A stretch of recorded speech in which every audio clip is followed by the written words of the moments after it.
Richard Halden was one of the richest men in the country, a man whose name filled business magazines, news channels, and financial reports. People talked about his success as if it were a miracle, how he built a billion-dollar company from nothing, how he made deals no one else could make, how he seemed almost unstoppable. But for all the attention he received, very few truly knew him. Richard Halden lived behind tall gates, guarded walls, and layers of privacy. He trusted money, but he did not trust people. And because of that, his world looked perfect from the outside, but inside, it was full of silence. In the center of this silent world lived his daughter, Elara Halden. She was 13 years old, gentle, quiet, and thoughtful. Elara had been blind since birth, and Richard loved her more than anything. But in trying to protect her, he accidentally created a life where she had hardly any freedom. She was surrounded by staff who cooked for her, dressed her, guided her, and reported everything to her father. Richard believed he was keeping her safe, but Elara often felt like she was living inside an invisible cage. Every room in their mansion was huge, beautiful, and perfectly decorated, but it didn't matter to Elara. She couldn't see the marble floors, the gold-framed paintings, or the giant crystal chandeliers. She only heard things, the footsteps of staff, the hum of machines, the quiet echo of empty hallways. She felt things, the cold railing of the staircase, the soft texture of the carpets, the warmth of sunlight on her face when she stood near a window. She smelled things, the scent of fresh flowers that were replaced every morning, and the comforting smell of her father's cologne whenever he hugged her after returning from a long trip. But even though her senses were sharp, the world she experienced was small. She rarely went outside because her father thought it was too risky. She rarely met people because he feared someone might hurt her. She had no schoolmates, no neighborhood friends, no cousins who visited. Her only companions were the staff members, some kind, some cold, but none her age, none who understood what it felt like to be her. What Elara wanted most was simple: she wanted a friend. Someone who didn't see her as the billionaire's daughter. Someone who didn't treat her like a fragile object. Someone who would just sit with her, listen to her stories, laugh with her, or even walk with her in the garden without thinking of rules and instructions. Meanwhile, Richard believed he was doing the right thing. Losing his wife, Elara's mother, years ago had broken him. He became terrified of losing his daughter too. So instead of teaching her to face the world, he built stronger walls around her. He hired more guards, installed more cameras, and added more restrictions. With each step, Elara's world became smaller and smaller. Still, she tried to stay positive. She spent hours playing piano by ear, creating melodies that filled the mansion like soft sunlight. She memorized the shape of every corner, every piece of furniture, so she could walk without bumping into anything. She listened to audiobooks about adventures she wished she could have. Nights going on quests, girls climbing mountains, friends solving mysteries together, stories of bravery that made her heart swell with longing. Sometimes, late at night, she would sit near her open window and feel the night breeze brush her face. She imagined the world beyond the walls, streets full of people, children laughing, birds flying across wide skies she could not see but wanted to experience. She wondered if somewhere out there was someone who might one day call her friend. The people working in the mansion thought Elara was lucky because of her wealth. They whispered about her expensive clothes, her private tutors, her luxurious room. But no one realized that luxury can feel like prison when there is no freedom, no companionship, and no real human connection. And deep inside the large house was a quiet secret, something Richard never imagined. Not everyone he employed cared about Elara's well-being. A few watched her with cold, calculating eyes, noticing how isolated she was, how blind she was, how dependent she was on others. They saw vulnerability, and where Richard saw a daughter to protect, they saw an opportunity. They waited, watched, and whispered among themselves, planning something dark. Elara, unaware of their hidden intentions, moved through her days with innocence and trust. She believed people were good because she had never been allowed to see the real world, the world where danger and cruelty sometimes wore friendly faces. Yet even in her lonely world, there was a quiet strength inside her. She had learned to navigate life without sight, without friends, and without freedom. She had learned to listen deeply, to trust her instincts, to remain calm even when she felt afraid.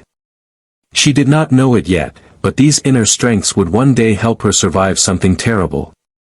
For now, she lived in her silent mansion, unaware that life was about to change in a way she could never imagine. Somewhere far away, beyond the walls of her home, the person who would one day save her life was living a completely different life, a life full of noise, struggle, and love. Their worlds had never touched, but destiny was quietly weaving them together. And soon, the girl who had never seen light would face the darkest moment of her life, only to be found by someone who had never imagined he would become a hero. Inside the Holden mansion, everything looked expensive and perfect, but perfection can hide many secrets. For years, Richard Holden believed his home was the safest place for his daughter. He hired people with strong resumes, polite smiles, and clean records. But money can buy skills, not loyalty. And hidden within his long list of employees were two people who should never have been trusted. Their names were Damon and Lydia. On the surface, they appeared dedicated and respectful. Damon worked as a personal security assistant, always wearing a calm expression, always speaking politely. Lydia served as one of Alara's daily caretakers, guiding her around the mansion, helping her dress, preparing her meals, and making sure she took her lessons on time. To anyone watching, they looked completely professional. But behind their polite smiles were jealous hearts and dangerous intentions. Damon hated the rich. He saw them as powerful figures who controlled everything while people like him struggled. Lydia was not much different. She dreamed of a luxurious life but didn't have the patience or honesty to earn it. The more they worked inside the mansion, the more they felt envy burning inside them. They watched the expensive cars come and go, the fine jewelry Richard purchased for his daughter, the grand celebrations on her birthday, and the endless amount of money used to maintain the property. To them, Alara was not a child. She was a doorway to wealth. But what bothered them most wasn't the money, it was how vulnerable she was. Blind. Gentle. Trusting. Protected only by routines and rules. They noticed how her father traveled often, how the staff treated her like precious glass, how she followed without questioning because she had no reason to doubt anyone. Damon and Lydia realized something horrifying. Alara was the weakest point in Richard Holden's entire life. They didn't plan to harm her at first. Their original idea was simple: kidnap Alara, demand money, and run away. But as time went on, their plan grew darker. Hadn't they watched the billionaire survive multiple threats? Hadn't they seen him negotiate like a king? Damon believed Richard would never give in. "He will fight back," Damon whispered to Lydia one night when they stood outside the mansion after work. "He'll call the police, bring the military if he has to. We won't survive." So they changed the plan. And the new plan no longer included returning Alara safely. Inside the mansion, Alara remained oblivious. Lydia smiled at her during the day, helping her choose clothes, brushing her hair softly, telling her what the weather felt like. Damon walked behind her during her outdoor strolls, pretending he cared about her safety.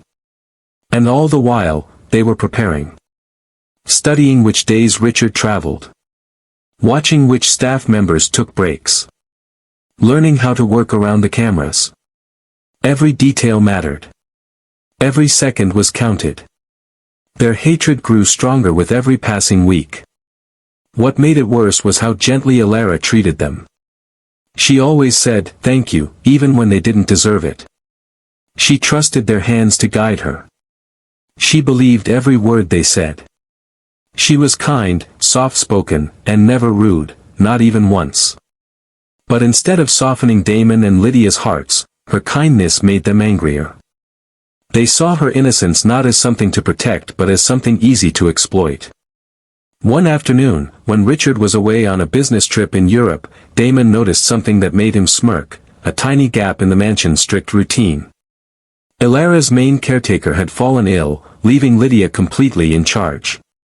The head of security was also away solving an emergency at one of the Billionaire's factories.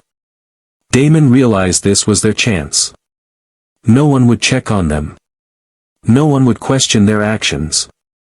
That evening, Lydia helped Ilara pack a small bag and told her gently, "Your father wants you to stay in the guest house tonight. There's some cleaning going on in your room." Ilara nodded without worry. She had learned to rely on Lydia's instructions. She had no idea that guest house was a lie. Damon waited outside with a quiet car engine running.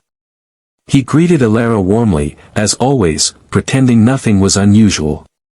She trusted his voice and entered the car without fear, holding her small bag close to her chest. She didn't know that this simple action, sitting inside Damon's car, would change her fate forever. As the car drove past the mansion gates, Ilara felt something strange inside her chest. She couldn't explain it, a quiet pull, a whisper of danger, but she pushed the feeling away. Damon and Lydia had always been kind. Why would they hurt her? Her heart didn't know the truth yet. But the night had already begun to turn dark. And somewhere miles away, in a small rural neighborhood, a young boy who had no connection to this wealthy world was preparing to play a role he never imagined, a role that would change two lives forever. The night air felt unusually cold as Damon drove farther and farther from the city lights. Ilara sat quietly in the back seat, her hands folded on her lap, listening to the humming sound of the car engine. She could not see the road, the trees, or the darkness closing in around them, but she could feel something was wrong. The air inside the car felt different, heavy, tense, filled with an unspoken secret. "Lydia, where are we going exactly?" Ilara asked softly, her voice trembling just a little. Lydia, sitting beside her, responded with a sickening sweetness. "Don't worry, dear. It's just a small change of plans. Your father wanted you somewhere safer for the night." "Safer?" Ilara repeated. The word felt strange. She had never needed extra safety, she had always been safe inside the mansion. Damon's hands tightened around the steering wheel.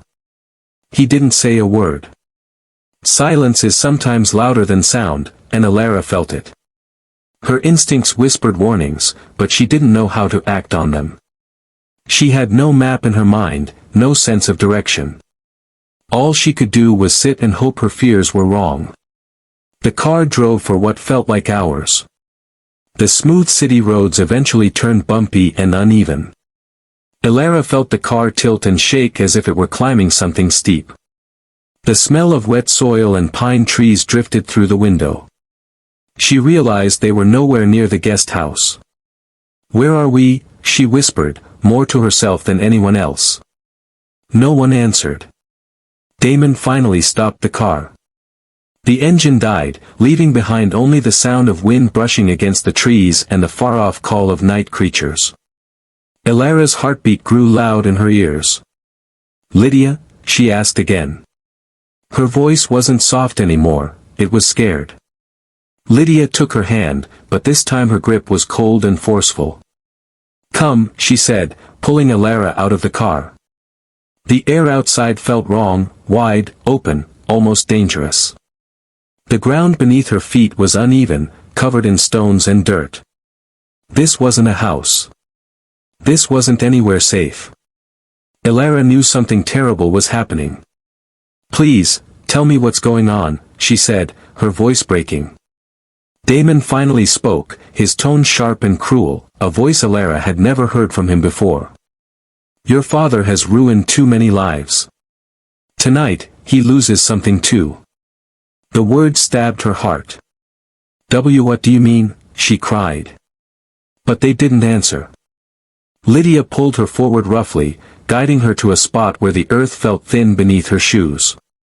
Ilara didn't know it, but she was standing at the edge of a high cliff, so high that one wrong step would send her falling into the dark abyss below. She didn't see the danger, but she felt it. Her body sensed emptiness in front of her, a cold wind rising upward like a warning. Her instincts screamed. "Stop! Please, she begged, trying to pull her hand away. Damon pushed Lydia aside and grabbed Alara by the shoulders. Your father made the world kneel, he hissed. Now he will kneel too. Then it happened. A hard shove. Alara stumbled forward, her foot sliding dangerously close to the edge. She gasped, her hands flailing, trying to catch something, anything. The ground crumbled beneath her shoe. A small stone fell and disappeared into the silent darkness below. Please don't leave me, she screamed, her voice shattering the stillness of the night. But Damon and Lydia were already stepping back. They didn't push her off completely, they didn't have to. The cliff would finish the job as soon as she took a single step in the wrong direction. Tears streamed down Alara's face. She couldn't see the cliff, but she felt its hunger. She could feel the openness, the cold void, the danger that wanted to swallow her. Someone, please, help me, she whispered. She didn't know that her cry traveled far, bouncing between the trees, drifting across the night, reaching a place where it wasn't supposed to reach. A boy named Malik heard it. He was about a mile away, collecting firewood with a small flashlight, humming to himself, unaware that destiny was guiding him. When Alara's cry pierced the quiet night, he froze. It wasn't an animal. It wasn't the wind. It was a human voice, scared, desperate, trembling. Malik dropped the wood, his heart racing. Who was out here? Why did they sound so scared? He didn't know what waited in the darkness, but he knew he couldn't ignore that voice. He tightened the grip on his flashlight, took a deep breath, and began to run toward the sound, toward a girl standing on the edge of death, toward the moment that would turn him into an unexpected hero. The night wrapped around Alara like a cold blanket as she stood dangerously close to the cliff's edge. Every breath she took felt painful, like the air itself was trembling with fear. Her legs shook so badly she could hardly stand, and her hands reached out helplessly into the empty space in front of her. She could feel the wind rising from below the cliff, a wind that carried nothing but danger. She didn't need sight to know death was only one step away. Behind her, she heard footsteps moving away. Damon and Lydia did not run, they walked calmly, their shoes crunching on gravel. Their lack of hurry cut deeper than any knife. Please, don't leave me here, Alara cried, but her voice broke into pieces. Lydia didn't answer. Damon didn't even look back. They simply disappeared into the darkness, their betrayal echoing louder than their footsteps. For the first time in her life, Alara felt completely alone, not the kind of alone she had felt inside the mansion, but a terrifying, life-threatening loneliness that wrapped itself around her throat like a grip. She took a shaky step backward, but the ground crumbled again. A wave of panic shot through her body. If I move, I'll fall, if I don't move, no one will find me, she whispered to herself, tears blinding her even though she was already blind. Her breathing grew fast and uneven. Her fingers trembled. Her heart pounded so hard she could hear it inside her ears. She could not see the world at all, but she imagined the stone-covered land ending sharply in a deadly drop. She imagined the sky below her feet. She imagined dying alone, her father never knowing the truth. She swallowed hard, feeling her throat burn. Daddy, she whispered, wishing he were there to hold her hand. But he wasn't. No guards. No caretakers. No safety. Just a blind girl standing on the sharp teeth of a mountain. She tried again to turn back, hoping she was moving away from the cliff. But she felt only emptiness in front of her. A wave of dizziness hit her like a punch. Her knees buckled, and she dropped onto the ground, grabbing the dirt with her hands as if it could save her. And then, she cried. Soft at first, then louder, like a broken bird calling out to the world. Her voice traveled far into the night, pushed by fear, pushed by hope, pushed by the small part of her that still believed someone might come. That voice became her only weapon against the darkness. Miles away, Malik was running, his flashlight bouncing in his hand, sweat forming on his forehead. The sound he had heard earlier hadn't been his imagination. It was real, desperate, and close enough that he couldn't ignore it. He stopped for a moment, panting, listening. "Help, someone, please help," the voice came again, thin but clear. Malik's eyes widened. It was a girl. A girl crying. A girl in trouble. He didn't think about danger. He didn't think about what time it was or why someone would be out here. His mind could only focus on one thing: someone needed him. He tightened the strap of his backpack and sprinted toward the sound, guided by instinct. Branches scraped his arms as he pushed through bushes. He tripped over a root, fell hard, but got back up immediately. His heart hammered with fear and determination. "Please keep talking," he shouted into the darkness. "I'm coming." Elara heard a distant voice. It sounded young, breathless, but full of life. She froze. Was it real? Or was fear playing tricks on her? Hello, she whispered shakily. "I hear you." "Keep talking," the boy's voice called out again, louder this time. Elara's heart jumped. Hope, warm, thin, fragile, touched her like sunlight. She lifted her head. "I'm here. Please. I can't move. I'm scared." Malik ran faster. He didn't know the exact direction, but her voice guided him like a light in darkness. He stumbled over stones, nearly twisting his ankle, but he didn't stop. Every second mattered. When he finally reached an open area, he saw the cliff. It was tall, sharp, deadly. The moonlight hit the rocks below, making them look like jagged teeth waiting to swallow anyone who fell. And then he saw her. A girl sitting on the ground, shaking, her hair tangled by the wind, her hands gripping the dirt like it was the only thing keeping her alive. She was dangerously close to the edge, just a few inches from death. Malik stopped breathing for a moment. "Don't move," he said softly, trying not to frighten her. Elara gasped at the sound of someone so close. She turned her head toward him, her empty eyes filled with tears. "I can't see. I don't know where I am." Malik swallowed hard. "I know. Just stay still. I'm coming to you." He stepped carefully, placing each foot on solid ground. One wrong move and they both could fall. He crouched low, crawling toward her inch by inch. She heard his movements and curled into herself, trying not to slip. When he finally reached her, he gently touched her arm. "It's okay," he whispered. "You're safe now. I won't let you fall." Elara broke into another wave of tears, not from fear this time, but from the overwhelming relief of knowing someone, anyone, had come. Someone had heard her cry. Someone had cared enough to run. She clung to Malik's arm like a lifeline. He took her hand firmly, grounding her, steadying her. "Don't worry," he said, guiding her slowly away from the cliff. "I've got you." And for the first time that night, Elara believed it. Malik kept one arm wrapped tightly around Elara as he guided her away from the cliff.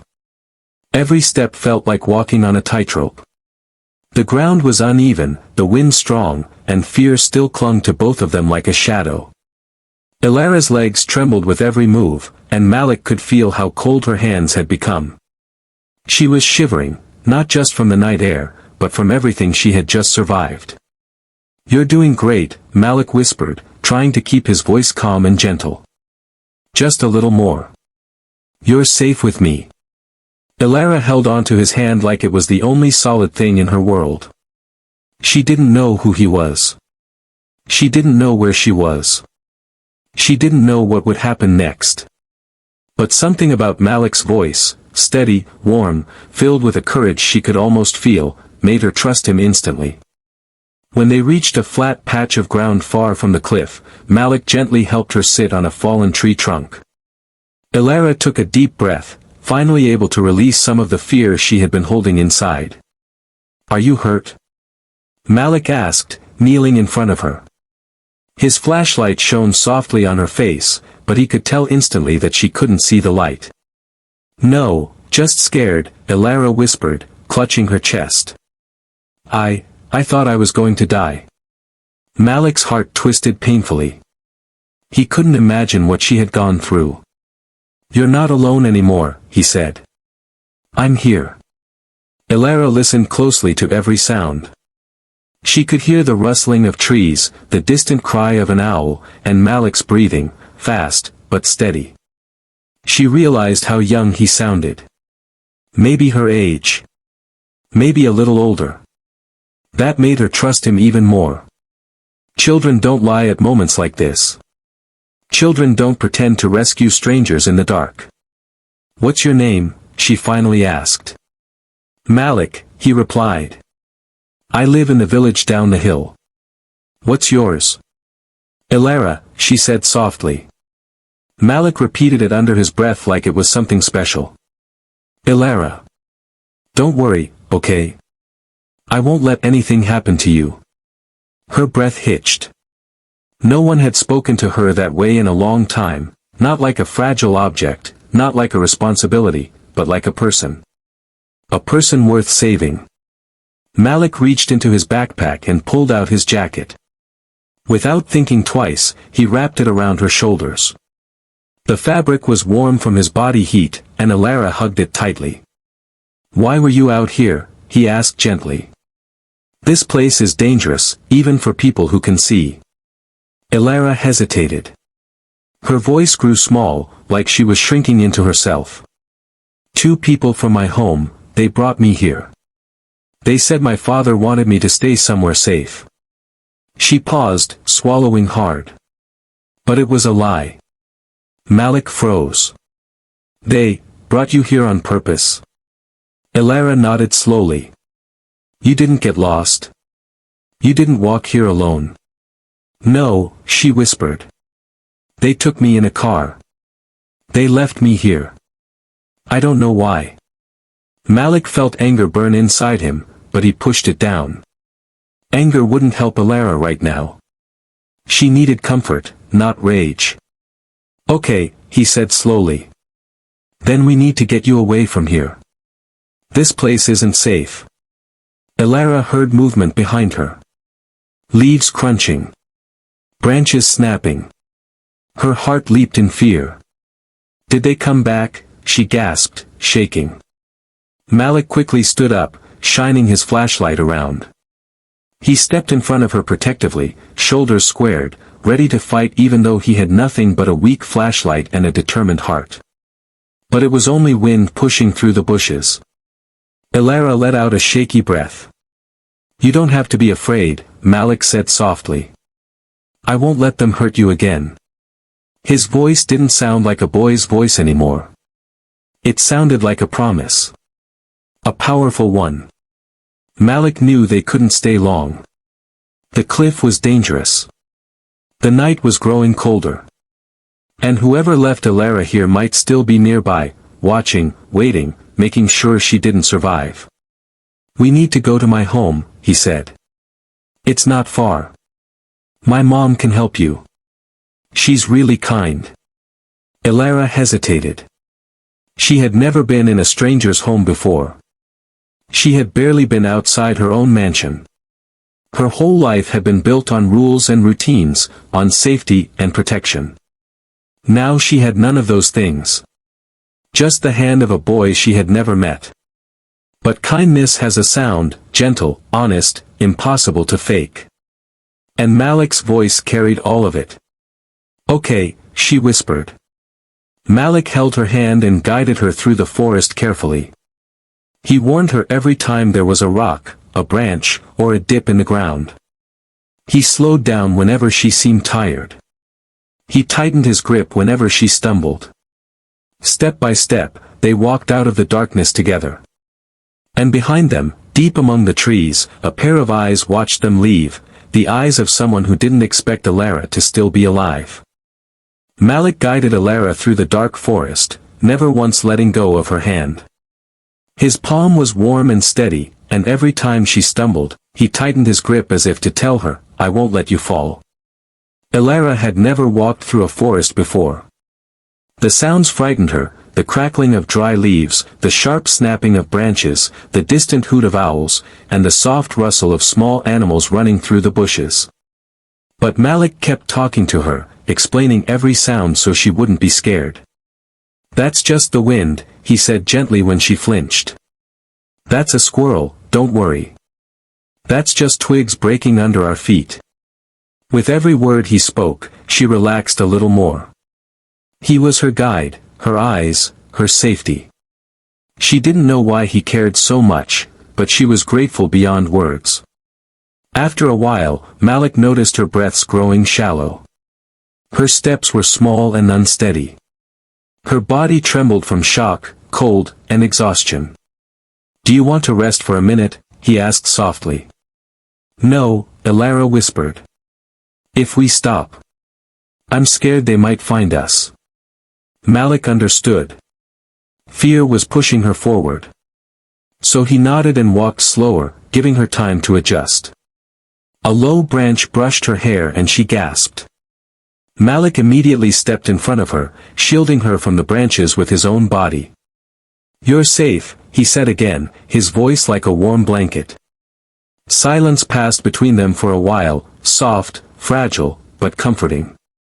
And then Elara asked something she had been holding inside. "Why did you help me?" Malik blinked. "What do you mean? You didn't know me. You could have ignored my voice. Most people would have." Malik stopped walking. He turned to look at her even though she couldn't see his face. "Because you needed someone," he said simply. "And I was there. That's enough." The sincerity in his voice was so real that Elara felt her throat tighten. No one had ever said words like that to her. Most people in her life helped her because they were paid, not because they cared. Malik was different. She could feel it. They walked for another 20 minutes until the forest finally began to thin. The ground became softer beneath their feet. Malik could see faint lights glowing through the trees, the edge of his village. "You're almost safe," he whispered. But just then, a sound suddenly snapped through the night, loud, sharp, dangerous. Elara clung to Malik's arm. "What was that?" she breathed. Malik turned quickly, shining his flashlight toward the trees. At first, he saw nothing. Then, something moved. A shadow. A figure. Watching. Malik's heart slammed against his ribs. He didn't know who it was. But he knew Elara had been abandoned here, someone dangerous had to be nearby. He stepped closer to her. "Stay behind me," he whispered. The figure stayed still. Silent. Observing. Malik felt his palms grow sweaty, but he refused to show fear. He took a deep breath and shouted. "Who's there?" No answer. Only the wind. Then, as quickly as it appeared, the shadow slipped back into the forest, disappearing like smoke. Elara felt Malik's hand shake slightly when he grabbed hers again. She didn't need sight to know he was scared too, but doing everything he could to stay brave for her. "Let's go," he said quietly. "We need to get home now." They walked faster, almost running, until the forest finally opened into Malik's village. Small houses made of wood and metal stood close together. Warm yellow lights glowed in windows. Smoke rose from chimneys. Dogs barked in the distance. It was completely different from Elara's world of marble floors, silent hallways, and expensive furniture. But for the first time in a long time, Elara felt something warm. She felt life around her. Children whispering in their sleep, families talking, chickens rustling in coops. The world here wasn't perfect, but it was full of sounds, movement, love. Something the mansion never had. Malik led her toward a small house with a blue door and a soft lantern shining outside. Before they even reached the door, it swung open. A woman stepped out, tall, strong, with kind eyes that widened in shock when she saw the two children. "Malik. Where have you been?" Her voice stopped the moment she saw Elara. Elara's clothes were dirty, her hair tangled, her face pale from fear. Malik spoke quickly, his words tumbling out. "Mom, she needs help. Someone left her in the forest. She can't see." She almost fell off the cliff. His mother gasped, placing a hand over her mouth. She rushed forward and knelt beside Elara. "Oh, sweetheart," she whispered, gently touching Elara's cold hands. "Come inside. You're safe now. Nothing will happen to you." Elara felt her knees weaken. Warmth, real warmth, filled her chest. Malik's mother helped her inside, placing a blanket around her shoulders. Malik stood by the door, breathing hard, still shaken. But there was relief in his eyes. He had found her. He had saved her. And now, she was no longer alone. But deep in the forest, Damon and Lydia realized something they never expected. Elara Holden was still alive. Elara sat on the small wooden chair in Malik's house, wrapped in a warm blanket that smelled faintly of soap and sunlight. Malik's mother moved around her with gentle hands, giving her hot tea, wiping the dirt from her face, and checking her arms for cuts. Everything felt unreal. Just hours ago, she had been left on a cliff to die. Now she was sitting in a home full of warmth and kindness, something she had never felt even in her huge mansion. Malik sat across from her, watching carefully. He looked tired, but his eyes were full of concern. He had changed her life in just one night, and she didn't know how to thank him. Malik's mother finally spoke. "Sweetheart, what is your name?" Elara hesitated. She had never needed to introduce herself before. Everyone always knew who she was, the daughter of a billionaire. But here, she wasn't sure if telling them would make things worse. "My name is Elara," she whispered. Malik's mother smiled softly. "Elara, that's a beautiful name." But when she added, "We'll keep you safe here," Elara felt a sting behind her eyes. Safe. No one had ever promised her that before. A moment passed. And then the door of the house slammed open. Malik's little brother, Kofi, rushed inside. He was barefoot, breathing hard, his eyes wide with worry. "Malik. Mom. There are men outside the village." Elara froze. Malik stood up so fast his chair fell over. "What men?" he asked sharply. Kofi pointed toward the forest. "I saw them from the hill. They're walking around with flashlights. They're looking for something, or someone." Malik and his mother exchanged a terrified look. "They're looking for me," Elara whispered, her voice trembling. Malik's mother crouched beside her and took her hand. "It's okay. They won't take you away. Not while you're here." But Elara shook her head. "You don't understand, they're dangerous. They left me to die." For a moment the room was silent, heavy with fear. Malik's mother straightened and spoke firmly. "We're not letting anyone hurt you. Malik, close all windows. Kofi, go inside and stay with your sister." Malik quickly started locking the windows and pulling the curtains shut. But Elara could hear everything happening outside, the wind, the footsteps, even distant voices. Her senses were sharper because of her blindness. Every sound made her flinch. When Malik returned to her side, he touched her shoulder gently. "Don't worry. They won't get near this house." Elara wanted to believe him. She really did. But outside, the voices were getting closer. Then the village dogs started barking. Malik's mother rushed to the door and peeked through a tiny crack.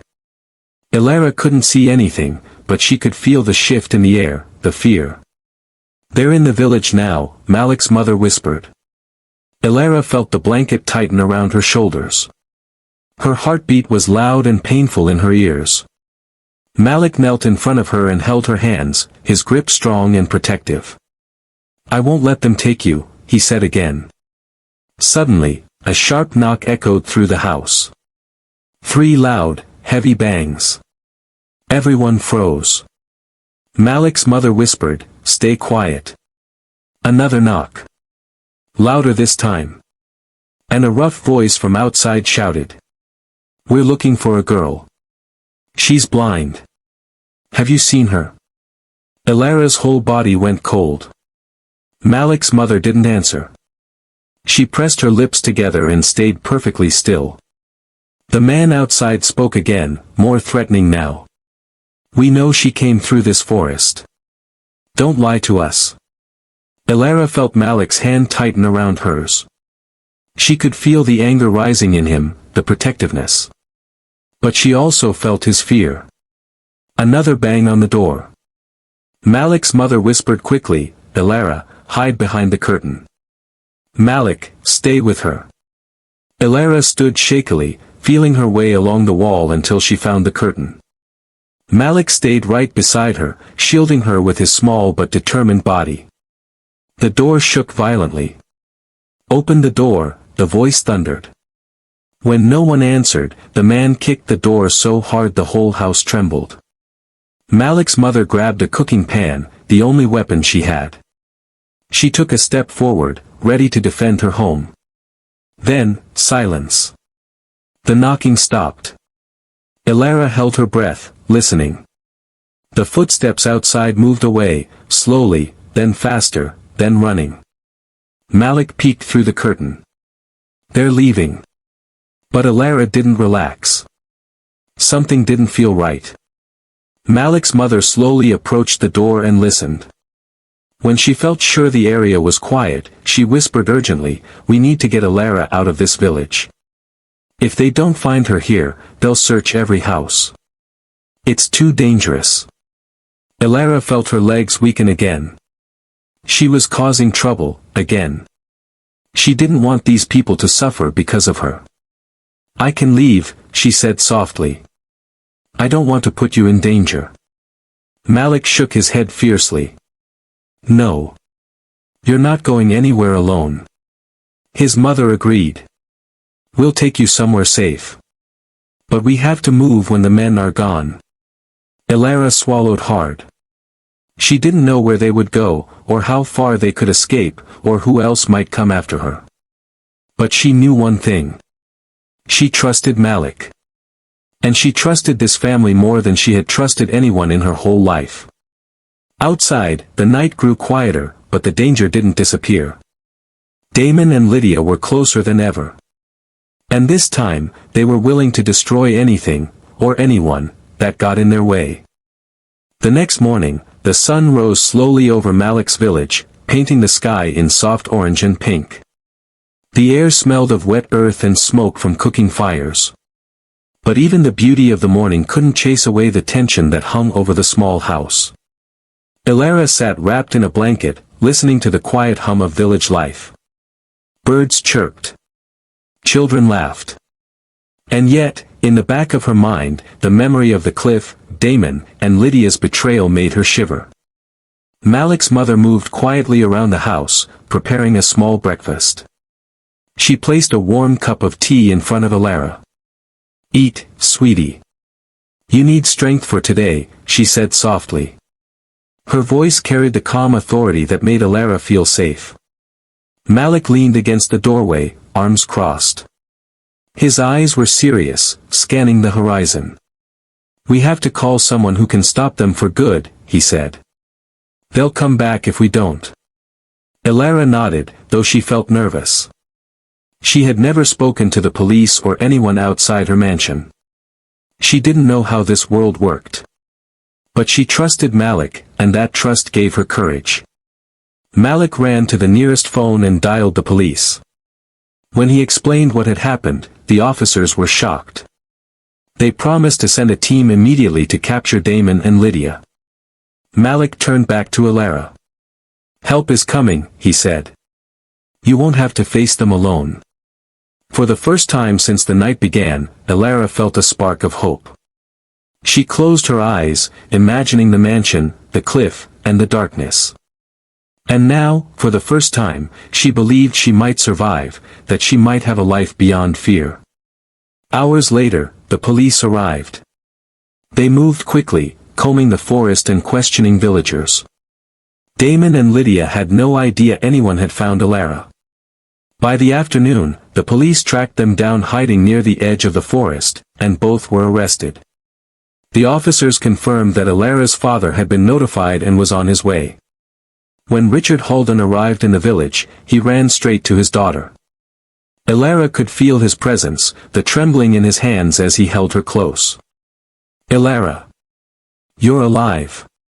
You're safe," he cried. She didn't need to see him to feel the relief and love pouring from his voice. She clung to her father, feeling the warmth she hadn't known she had been missing for years. Malik and his mother stood quietly nearby, letting them reunite.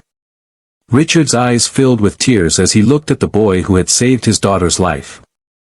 "Malik, thank you," he said, his voice breaking. "You're a hero. You saved her." Malik felt shy but proud. He had never expected to be called a hero. He had only followed his heart, but the gratitude in Richard's eyes made every step through the forest worth it.